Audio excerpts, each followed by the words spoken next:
من غير ما نطولوا، انا ماني قلت لكم اللي فيلمي المفضل هو ذا جاد فاذر، من اول حلقات نحكيو فيه، وبالطبيعه بكلمه فيلم نقصر على الثلاثيه كامله. واليوم جيت باش نحكي لكم على الاسباب اللي خليته فيلمي المفضل، كيفي انا، كيف برشا ناس اخرين وبرشا مخرجين وممثلين زاده. ايا مالا حضر قهوتك ولا ماكلتك واجا نحكيو فيه.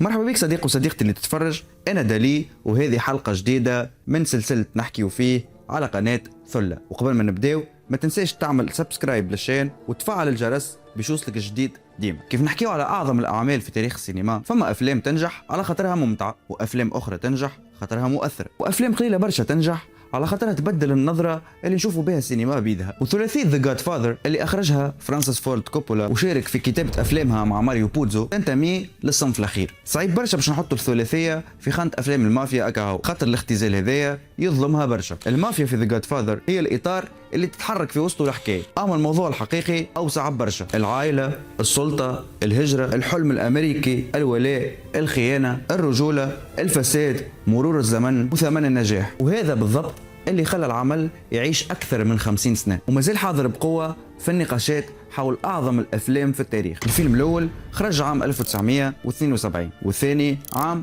1974، والثالث عام 1990. ورغم أنه الجزء الثالث ما وصلش لنفس مستوى الإجماع النقدي اللي وصلوا له الجزئين الأول والثاني، إلا أنه الثلاثية ككل عندها قيمة خاصة خاطرها تحكي على مدى عقود قصة صعود وسقوط عائلة كورليون، وفي نفس الوقت تحكي قصة تحول أمريكا نفسها. مكتبة الكونغرس الأمريكية مثلا تعتبر أنه الجزء الأول والثاني ذا جاد فاذر من الأعمال المهمة في التراث السينمائي الأمريكي. والفيلم الأول ادخل الناشونال فيلم ريجستري عام 1990 والثاني عام 1993. المكتبة توصف أنه الفيلم الأول ولا لاند مارك في عالم السينما في السبعينات، ومن أكثر الأفلام اقتباسا ومحاكاة وتقليدا في التاريخ. لكن سؤال حقيقي هو علاش ذا جاد فاذر بالذات وصل للمكانه هذه؟ علاش ماهوش جست مجرد فيلم ناجح، اما عمل يعتبروه برشا نقاد ومخرجين ودارسين من قمم السينما؟ اول سبب وربما اهم سبب هو انه كوبولا ما عملش فيلم على المافيا بقدر ما عمل فيلم على السلطه. المافيا هوني هي مجرد نموذج مصغر على المجتمع. دون فيتو كورليون عنده سلطه، والسياسي عنده سلطه، والبوليسي عنده سلطه، ورجل الاعمال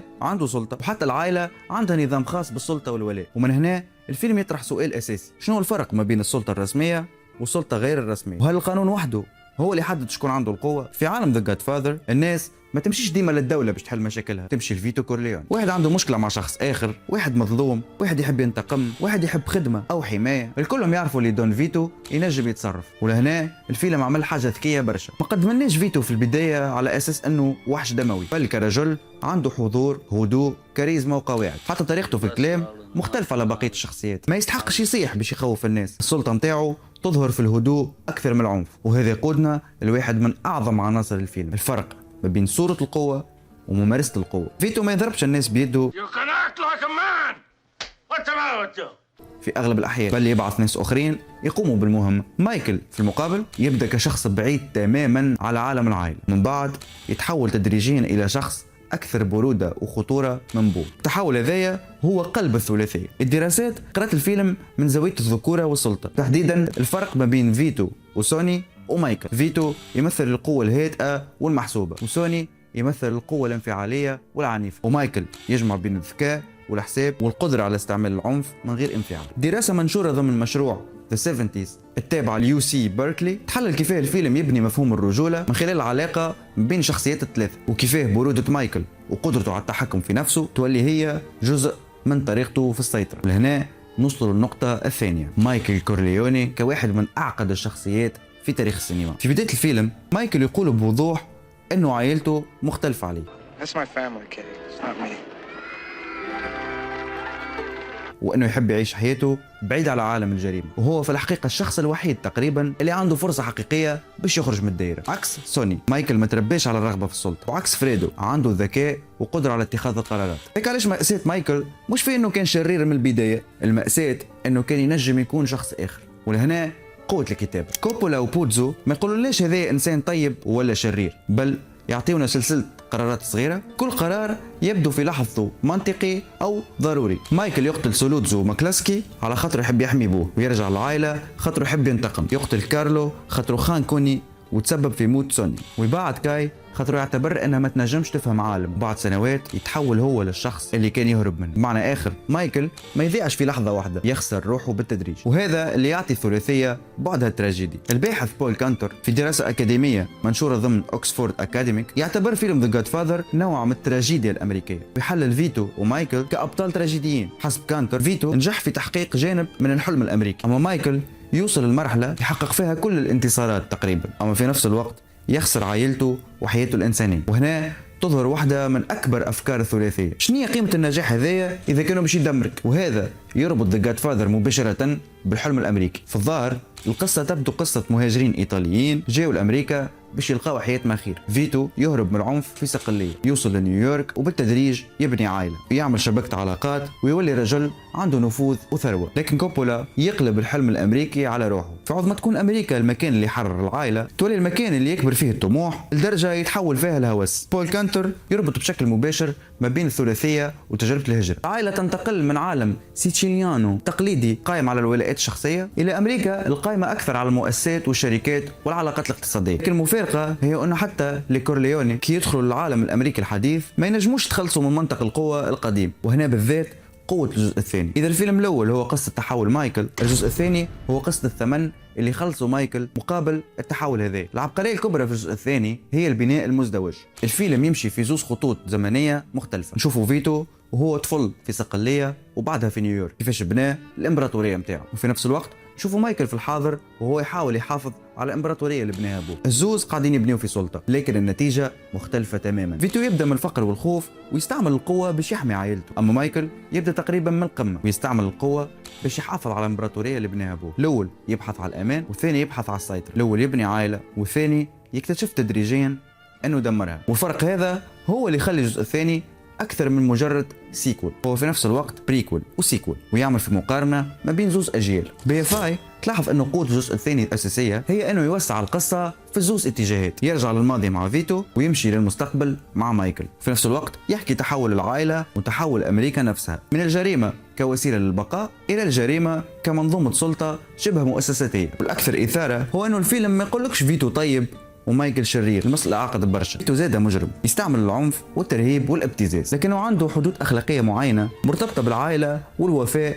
والامتنان. مايكل بالعكس يبدأ عنده حدود، بعدها الحدود هذه تتاكل واحدة بعد واحدة. هنا نلقى واحدة من أقوى المفارقات في الثلاثية. مايكل ينجح في أنه يولي أقوى رجل في العالم متاعه، لكنه فشل في أنه يبقى الإنسان اللي كان عليه منذ البداية، وهذا يفسر علاش النهاية متاع الجزء الثاني قوية بشكل استثنائي. في المشهد الأخير مايكل يكون تقريبا وحيد، هو ربح الحرب أما خسر الناس اللي كانوا يعطيوا معنى للانتصار. وهنا الفيلم ما يحتاجش خطاب طويل باش يفسر لك المأساة، الصورة وحدها كافية. ومن ناحية سينمائية هذا يقودنا لعنصر آخر، اللغة البصرية. The Godfather ما هوش فيلم عظيم بسبب السيناريو كهو. كوبولا مع المصور جوردون ويلس بناو لغة بصرية كاملة، الظلام، الإضاءة المنخفضة، الظلال، الوجوه اللي نصها أحيانا يغرق في الداركنس، كلها تخدم فكرة أنه الشخصيات تعيش في عالم أخلاقي رمادي. مكتبة الكونغرس أشارت تحديدا أنه كوبولا طلب من جوردون ويلس استعمال أندرلايتنج تعطي للفيلم المزاج المظلم اللي ولا من علاماته البصرية. والحاجة المهمة هنا أنه الإضاءة ماهيش مجرد ستايل. The Godfather الصورة تحكي معك. وقت فيتو يكون في الظلام ومايكل يتحول تدريجيا من شخص مضيء لشخصية تغرق وسط الظلال، الصورة نفسها تعكس التحول الأخلاقي. والموسيقى متاع نيني روتا عندها دور كبير برشا. اللحن الرئيسي معروف عالميا، أما قيمته مش فقط في إنه كاتشي، هو لحن حزين ونوستالجيك وكأنه يحكي على عالم قاعد يختفي.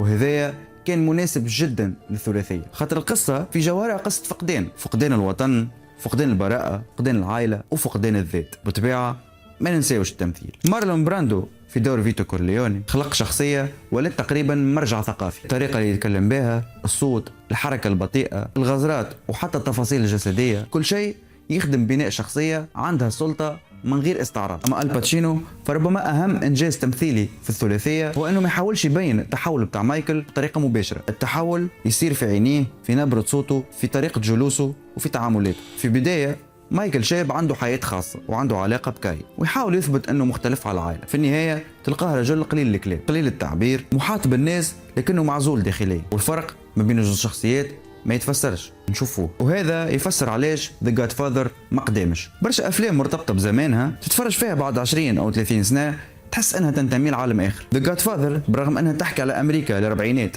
والخمسينات والستينات ما زالت معاصره، على خاطر الصراعات اللي فيها ما تبدلتش. السلطه، المال، العائله، الخيانه، الطموح والخوف من فقدان المكانه. بل اكثر من هذا، الفيلم اثر في الثقافه الشعبيه نفسها. مكتبه الكونغرس توصفه بانه من اكثر الافلام تقليدا او اقتباسا او محاكاه في التاريخ. وحتى في امريكان فيلم انستيتيوت ديما تحط ذا جاد فاذر ضمن قوائم اعظم الافلام الامريكيه، وظهر في 5 قوائم مختلفه للمعهد، بما فيها قوائم افضل الافلام وافضل افلام العصابات. اما الجزء الثاني وصل لدرجه نادره جدا، سيكول نجح في انه ينافس الفيلم الاصلي نفسه، وهذا تقريبا استثنائي في تاريخ هوليوود. BFI تقول ان النقاد والمبرمجين صنفوا ذا جاد فاذر 1 و2 بشكل منفصل في استطلاعات سايت اند ساوند، خاطرهم في النهايه جزء افلام مستقله، ومع هذا بقاو حاضرين بقوه في القوائم متاع اعظم الافلام. وفي استطلاع 2012 جاء ذا جاد فاذر في المرتبه 21 والبارت 2 في المرتبه 31 عند النقاد. وهنا لازمنا نوضحوا حاجه مهمه، كي نقولوا اللي الثلاثيه اعظم ثلاثيه في التاريخ، هذا ما يعنيش انه الجزء الثالث عنده نفس الاجماع النقدي بتاع الجزء الاول والثاني، بالعكس كان اكثر اثاره للجدل، وخاصه فيما يتعلق بالسيناريو وبعض الاختيارات التمثيليه والاخراجيه. لكن قيمته الاساسيه تظهر كي نشوفوه كخاتمه للمسار متاع مايكل. الفيلم الثالث ماهوش مبني على سؤال كيفاش باش يربح مايكل، على خاطر ربح اصلا. السؤال ولا هل ينجم يصلح اللي يخربه، وهنا تظهر أهمية العمر والزمن في الثلاثية. في الفيلم الأول مايكل يختار السلطة، وفي الثاني السلطة تبدأ تدمر له في حياته، وفي الفيلم الثالث يحاول مخر برشا انه يخرج من عالم الجريمة ويحول امبراطوريته لعالم شرعي، لكن الماضي ما يخليهش، وهذا يخلي الثلاثية في معناها الأوسع قصة على استحالة الهروب من نتائج اختياراتنا. ومن اذكى الحاجات لذا جاد فاذر انه العائلة اللي كانت في البداية سبب قوة مايكل ولات في النهاية هي سبب العذاب نتاعو. فيتو كان يقول انه كل شيء يعمله كان على خاطر العائله، ومايكل يعمل تقريبا في نفس الشيء، لكن المفارقه انه حمايه العائله ولات المبرر اللي يسمح له بارتكاب افعال هزته في النهايه لتدمير العائله. وهنا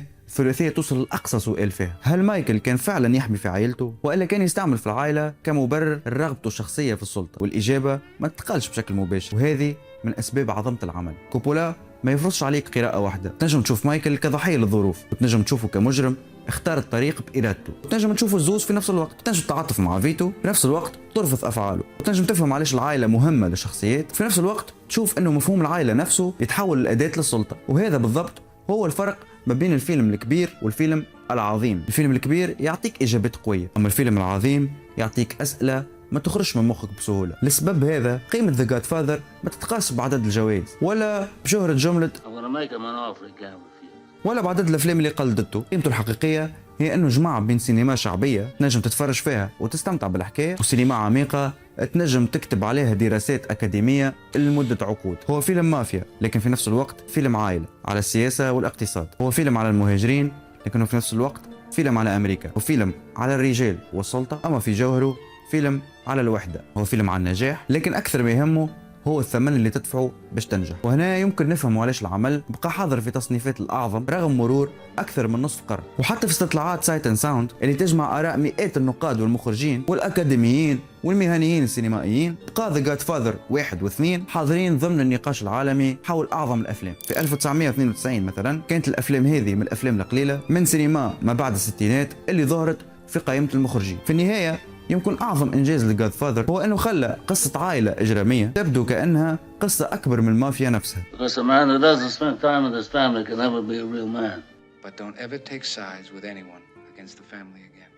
عائلة كورليوني ما همش مجرد عائلة مجرمة، هم استعارة للإنسان اللي يبدأ يبحث عن الأمان، وبعدها اكتشف أن الأمان يتحول للقوة، والقوة تتحول للطموح، والطموح يتحول إلى هوس، والهوس في النهاية يطلب منه يضحي بكل شيء كان يحب يحميه في البداية. فيتو بناء إمبراطورية باش عائلته تعيش، مايكل ورث الإمبراطورية باش يحمي العائلة، وفي آخر الطريق مايكل يلقى روحه عنده الإمبراطورية أما ما عادش عنده العائلة اللي بناها أبوه. وهنا تكمن المأساة الحقيقية متاع مايكل. في النهاية الحاجة اللي ممكن تخلي العمل خالد أكثر من أي حاجة أخرى شنو يبقى من الإنسان يحقق كل شيء كان يعتقد أنه يحب يوصل. كانك وصلت حتى لهنا معناها المحتوى شدك، ما تنساش تعمل لايك وسبسكرايب وتكتب لنا رايك في كومنتير، وتقولنا كانك تفرجت في ذا جاد فاذر هل تعتبره أعظم ثلاثية في التاريخ وإلا لا. نتلاقاو في الحلقات الجاية. باي باي.